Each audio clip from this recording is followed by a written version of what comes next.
Hey guys, I'm Tim. I'm Spencer. And this is the Board Game Rundown, and today we're going to do a review of Isekai, the board game, and this is World 1 Abundance. Yeah, but before we do that, I just wanted to shout out, I wrote a book called Sinister Love.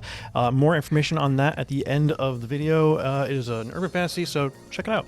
There you go. And yeah, stay tuned, get all the details on that from Spencer. They're juicy. In Isekai, the board game, what we're trying to do is we're playing as one of these like super powerful characters, and we're traveling our way through this board. You're going to be winding your way up and down, up and down, up and down, and you're going to encounter demon lords potentially, which you can skip if you want, and try to go right after that final boss. And what you're going to do is there's a dice deck. So anytime it tells you to roll a die, you're going to draw a card off of the dice deck, and you're going to resolve it. You do have the option of playing a dice card from your hand and using that instead. That could give you a special ability. Those can be important. But all the different locations are going to kind of give you different things you can do, whether it's like starting a battle or drawing spells, gaining companions, gaining upgrades, which are critical, all different kinds of things, gaining health, all sorts of fun stuff. And as you go through, you can battle the demon lords. You can fight them, and if you can defeat them, you're going to not only gain the rewards, but you'll gain a soul stone. And if you can get 3 soul stones, you win the game. But that's kind of hard because there's only 4 demon lords and a final boss. And when you're playing with like 3 or 4 players, those demon lords get really scarce. So if it's not possible to get that 3rd demon lord, then you need to be the one to do the final hit on that boss at the end and win the game. So this is almost like kind of turns into a racing game. You know, it kind of is a racing game. And so in addition to having a hero with a unique ability, they will also come with like a unique weapon. So you're going to get to what we were doing is you draw 2, pick 1, right? And then we would do that. On the battle spaces, there's a battle deck. So you're going to draw like a random monster out, and you basically have 3 rounds to try to kill it. But it's going to hit you back, but you're going to get rewards. And then again, the demon lords have this really unique thing where depending on their level, they're going to have different abilities. So where you fight them. So the cool thing about the level is that if all the demon lords are alive, you get all the way up here, that's still a level 0 demon lord. So he's pretty easy to beat. But all the demon lords levels increase the more that are defeated. So they get harder, their abilities stack. And then the final boss, they just have all the abilities at max health and attack points and everything. And so they just will wail on you right from the get-go and can be very difficult to kill. Yep, and if you die, it's not like player elimination. You just go back to the nearest town. Yeah, you kind of do like a soft reset. You lose an AP, which is an attack point. Which hurts, but we found that like if you can level up early, you're going to losing that AP may not matter as much. And then you're also like you have the opportunity to maybe gain companions, which can then also increase your AP, or maybe you'll have a weapon that will increase your AP. You're going to cap out at 5 anyway. So when you get to 5, and you're kind of there. So if you got to lose one, it's not as big a deal. If you only got 1 or 2, but you know, that can happen a little, especially earlier in the game, because these are just cards, and they get laid out randomly. So we have like really battle heavy stuff in our layout here early on, and then not much later. And you're gonna the fun thing about the setup is it's going to be different every time. You'll have these spots here, which will send you forward or back depending on the direction the arrows are facing. And if you ever find yourself in like what could be an infinite loop, you're only going to resolve each of those movement guys one time. Yep. And these cards are also, I mean, you can do them either direction, so there's even more variety. Yeah, absolutely. So there's tons of replayability with the setup. There's a bunch of different characters and combinations of weapons. So you'll see some different things. And we'll talk about some of that in a minute, because there was definitely a couple of characters that I thought were totally broken, but I made it a point to try to, because Spencer had one, and I really tried to make it a point to make it so that he couldn't beat me with that character, because he had like if that character did damage to an enemy, it just killed it. And so it's like, well, crap. So I was running ahead trying to get as many of the demon bosses knocked out so that he couldn't get them. And then I was able to do that before he could get to the final boss, because all he had to have to do is get one hit on that final boss. Well, I guess 3 times. Well, yeah, because the it was final the boss Phoenix. is the hardest one for my character to kill. Yeah, the Phoenix is unique. She has some pretty cool abilities, but all the Demon Lords have fun abilities, and I think they're all difficult in their own ways. But Spencer, what were some of your thoughts on Isekai? Well, the abilities of the characters, some of them look really awesome, and some of them that don't look awesome are actually a lot better than you think they are. You're a character that every turn you get 2 upgrades. You just get 2 upgrades. Honestly, that might be the most broken one, because you get 5 AP so fast, and having 5 AP in the beginning ruins the game. Honestly, it ruins the game. Because, It didn't ruin it for me. But for everyone else at the table, we were just watching him plow through everything while we were not being able to do anything. He had 2 AP, I had 2 AP, and then his got reduced to 1. I never got past this point in the map because I kept getting screwed by cards coming down, and I only had a 1 and a 4 in my hand, so I couldn't actually save myself. There's a beach here which prevents you from going forward. You try to pass the beach, you're stuck on the beach for the obligatory beach episode. So for 1 round, and it only affects you 1 time. Yeah, but I kept getting pushed back and pushed back. You kept so getting I couldn't stalled get right to before it, so you couldn't even get it to trigger. So then I got stalled again. Yeah, there's balance issues in this game, unfortunately. Yeah. I guess I will disagree, because I won twice, and I won playing 2 different ways. But with the only different reason you characters. won the first time was kill stealing. Yeah.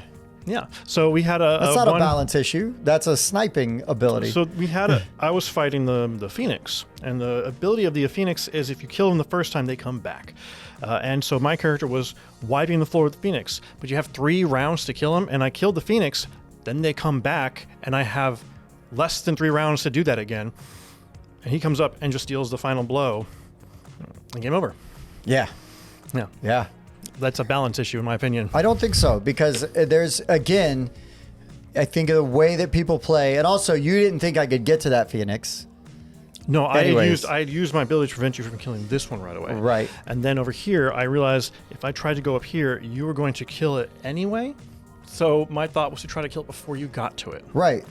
Right. But if I was there in the muck trying to kill that thing the couple of times that it was required, you might have been able to get up there and finish that final boss before I could have done that one.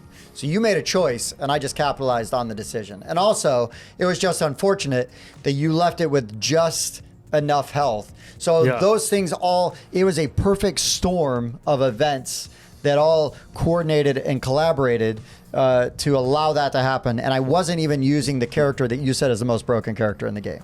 Because you had a character that allowed you to have like 6 companions, and you were insane. He was an awesome character. I don't think that game was just broken. That game was, it just had an unfortunate, you were able to do a kill steal. Unfortunately, Bob was playing his character incorrectly. So he had a miserable time because he was doing that. Right. And we are very sorry that he had a miserable time for that. But that was a better game because we were more even. And I don't think that anything was you really and I were more particularly even. Yeah. Bob was hosed, but again, it was kind of his own fault because he was not playing his character correctly. And I think my character was very, very powerful. But yeah, you can do kill steals and things. And that was only one specific weapon that allowed me to do it, and the character allowed me to get that weapon. So again, it is a confluence of events, right, that allowed that to happen. It wasn't like, I'm just going to kill steal everything, like it was a one-time thing, because that was a one-time use card. Yeah, and I had the ability to make him turn his weapon face down. When you turn a weapon face down, you can't use it anymore. It doesn't even turn face up normally. Just for a round, but yeah. But in this particular case, it would only have been turned for 1 round. Right. But he could just then swap it out for a new weapon at any point, so I couldn't really affect you with the spell. Right, because of the timing of the spells. Some of the spells are mean, and the rest of them don't seem to make much difference. I don't know. I find the spells pretty powerful. I mean, if you can gain 3 upgrades, I mean, I hit you for 20 damage. Yeah, that was a mean one. To try to like slow you down, because you were the guy that was like running through stuff. Exactly. But you had already killed too, so I was running through things, but there's a speed problem. Like, I knew I needed to go fast, but I never had the ability to go fast. You get stuck in webs, and you're getting held up here, and you're getting knocked back constantly. I mean, that's sort of the luck of the That's the luck draw, of it. right on there. But I mean, I think that is a feature, not a bug. It might be. I think that is intentional, and I think that this game plays fast enough that you have a bad game. If you see the potential in the game, you just re-rack and you play again. I appreciated, I actually kind of enjoyed how the characters feel really powerful because it's fun. Because there was a couple of battles where it's like I really did early on get like knocked down pretty low. I had pretty low health, and if one of those guys had a spell that could have dealt the damage to me, they could have put me back even further. Thankfully, they didn't. I mean, that's, again, the timing, and just when you get stuff and what you have and how you do it. So I was very cognizant that I was leaving myself open to being, blasted from a spell from somebody. And they balanced the spell. Again, I feel like spells are powerful because the one I cast gave me 3 upgrades, right? And I got that one early. I'm like, well, I'm going to use this thing and just get those upgrades right away, because if I could max out that character ability, then I can really just start to kind of put it in cruise control and just focus, which is what I did. And that's how I also played my first character the first time. Was I leveled her up as fast as I could, and then I just started pushing. And you weren't the only one trying that, but it's Sure. just, there's so much luck of the draw here that you can get luck screwed. And then we had this Rose Maiden. She's powerful. As her final boss mode, she gets rid of all your companions, and my character, That would've all he crushed you. did was have companions. I wouldn't have had a chance against her. maybe, but you, I had a pair of armor, and that was it. yeah, but you had 5 AP, so you're doing 5 cards. You've got the armor. I mean, you're going to do a lot of damage, and you're going to deal that damage first because you're going to have a higher attack value more than likely than she will. Possibly, yeah. So I mean, there's. It would have hurt you. It would not have been an easy fight, but I don't know that you would have been like totally screwed. Well, I and was also, impressed. if you see her as the main boss, maybe you try to get the other guys, or you Don't try pick to that character. Yeah, or get the snipe. Like if you can. I was surprised. Bob came up here, and he had a character who gets an extra turn every turn, but he can't do certain things on that. Like he cannot use the town or use the tavern to gain more cards and stuff. But he can still get dice cards from them instead, and he can do first hits on critters and things like that. And he kept coming up here and fighting the Phoenix because he could go super fast. Mm-hmm. And he just kept pounding the Phoenix. Even though he had nothing, I was kind of surprised how much damage he did to that thing. He did a lot with nothing. And again, I think that had he had some opportunities to maybe build his character a little better, and I'm not saying it's all his fault because it is a luck of the draw with some stuff, but that could have been really dangerous because, I'm running around trying to get the 3rd demon killed for the demon stone, or the soul stone, but yeah, if he's engaged with that Phoenix and then he's able to take it down just by grinding it away before like we have a chance to get up there, that's amazing. Well, so his character, because he draws dice cards instead of these other cards, he can be more free to use his dice cards because he's always going to be replenishing them. So that makes him go even faster. He could have gotten up here almost twice as fast as he did because he was not doing that as much. Right. And I don't know what would have happened in that instance. I don't know either. It's kind of wild. With the Phoenix, he would have been in trouble because the Phoenix can heal more than he could have dealt. He would have had to be lucky and kept getting. If he would have been able to upgrade his character a little bit more before he got there, better weapon or something. And had a little higher attack, points and stuff like that. So I mean, there's some things that could have shook out a little bit differently. But overall, I think we had sort of a mixed level of experiences. I see the potential in this game. I don't think this is like a perfect game or by any means, or a game that is definitely going to be for everybody. But this is like, I could sit down with my kids and they will feel super powerful and have a really fun time playing because they're going to be like, I just killed that boss like so fast. They're like, yeah. And so maybe when you're playing with like heavier gamers and they're really frustrated because it's like, well, why are they getting to do all that and I'm not? I could see that feeling. But for a lighter, fair game where you're just slapping guys around, and trying to not get killed while you do it, I had a good time. That was fun. not perfect. There's some flaws, and there's definitely some things that can line up against you that would you're like, well, that stunk. But we played 2 games of this relatively quick. I mean, the first game with Teach, so we stopped and talked. There was some snacks and things like that. But then the second game, we re-racked, played again. I mean, that was a 20-minute game. Yeah, it was fast. Did not take that long. It was fast. But I will admit, it felt a lot longer because you dominated from turn 2, and we just sat there doing nothing for the rest of the game. Listen, when you got it, you got it.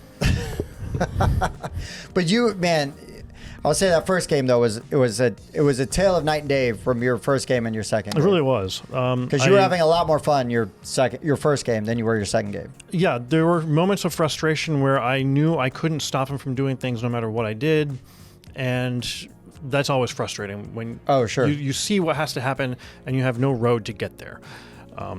But that was every road for the second game. Oh, well, I don't know. It was tough. It was tough because you had a character, again, that could kill anything with one hit. Yeah, but I got 2 battles. Yeah, so I had to get to the battles before you. Oh, it wasn't even that. I mean, these guys are all up front early, and I skipped most of them in the beginning because I got a really high draw. Sure. And then I skipped them again. And so right, but it was you really could have hard played cards to get from your hand, and I know at least 1 or 2 of them were magical, so you could have picked a lower number to land on a battle spot. Oh, I mean, this is true, but you know. So you were maximizing your movement to skip those. So I know at least twice you made a choice to not do those. I was definitely trying to get to these guys to try to kill them. So that's a gamble. That's a high risk, high reward. No, it is. And the interesting thing about that character is he isn't guaranteed to kill the guy because whoever does the most damage gets the first hit. And if that person does more damage than I have hit points, I'm not dealing any damage to him. Right. The idea is to deal enough damage. So having the AP for me is just so that I have the speed. Mm-hmm. If there is a card in there that lets you hit first, then that's a problem. Right. Yeah, right. No, I think there's only one that allows you to hit second. Like, you always hit second, but it does extra damage. Yeah, but it gets a lot of extra damage. Yeah. I think there might be some potential for broken combinations of some of these things, but I'm not certain. I have to look a little more closely. Sure. It looked like there could be some. Sure. I'm just glad that because I saw 2 characters in this game that I thought would be completely broken and would be impossible to beat, and they weren't. So I am relieved that was the case, because you still have to be able to get in position to do things to win the game. I made it a point when I drew my 2 and I saw that I had the character that Bob had and was like, that character sucks. I'm like, all right, well, I'm going to try that character. And it just turns out he was playing her really wrong. So I was able to capitalize on that. And but I feel like all the characters are super broken in their own way, and have amazing abilities. You just have to find a way to be able to lean into that ability a little bit. And if you can make that work, you're going to rock and roll. Because I know, like, Bob, he had the thing and he was complaining because the one companion didn't really jive with his special ability. And it's like, well, get rid of that companion. And there are problems like that. Like, I had the same thing here. I worked to get a second companion, and he was completely useless to me. Sure. I mean, it's going to happen. But you've got room for 3, and you can trade them out pretty easily. Yeah. So, well, in your one character, you had room for 6. Yeah, and you were discarding them left and right. Yeah, I liked him because you have options every turn. I'm like, well, he didn't work out. Let's try something else. Yeah. They're face down ones. Okay, let's make them face down and then trade them out. Sure. Yeah. Sure. So you had an uneven experience. I had a better experience, but I guess we should rate this game because that's what we do on the board game rundown. We should do. So on the board game rundown, we are going to give the games a rating from 0 up to 10, and we do include 0.5s. Spencer and I will average our scores together, and that's the one you'll see as an official board game rundown rating. So you can always go off of either Spencer's opinion or my opinion, or you could just look at the BGG average. Spencer. Yeah. What do you rate Isekai, the board game? Because of the potential for both a really awesome experience and a very miserable experience, I am giving this one a 5.5. Woo! Ouch. All right, I'm going to give it a 7.5 because I think I had plenty of fun. It's not like my favorite game in the world or anything, but it's not awful. I had a decent time. But there would be people that I would not bring this game out for, and there will be people that I'd be like, oh yeah, we can play this. I'll teach you. Like I said, my daughter, she would enjoy this because the rules aren't too hard. It's an anime theme. She's going to love it. And then, yeah, you feel super powerful. Yeah, I would say maybe 13 up. Oh, sure. Because my son would not enjoy it if he had the limitation. Because once again, you have to do the thing that you draw, or you have to have the thing in your hand. Sure. And what's he's and for 7? someone, yeah, he's 8. He's 8. That can get frustrating. Sure. Yeah, I get that. You know, Mallory's 12. Addie's what, 13? Yeah. So, you know, there's a different age level there, right? I think Mallory would enjoy it. Addie may or may not, but you know your own kids and what they'd like and you know what they don't like. So what's our average altogether, Spencer? Average together, we gave it a 6.5. 6.5. Okay. I mean, not the worst score we've ever given on the show. Nope. And I think actually Spencer and I give a good representation of like how this game landed with our group. So I think that's pretty fair. Anything else to add before we sign off? No, I don't think so. Okay. Be sure to stay tuned for Spencer's special advertisement at the end. Yep. And for the Board Game Rundown, I've been Tim. I'm Spencer. Thanks for watching.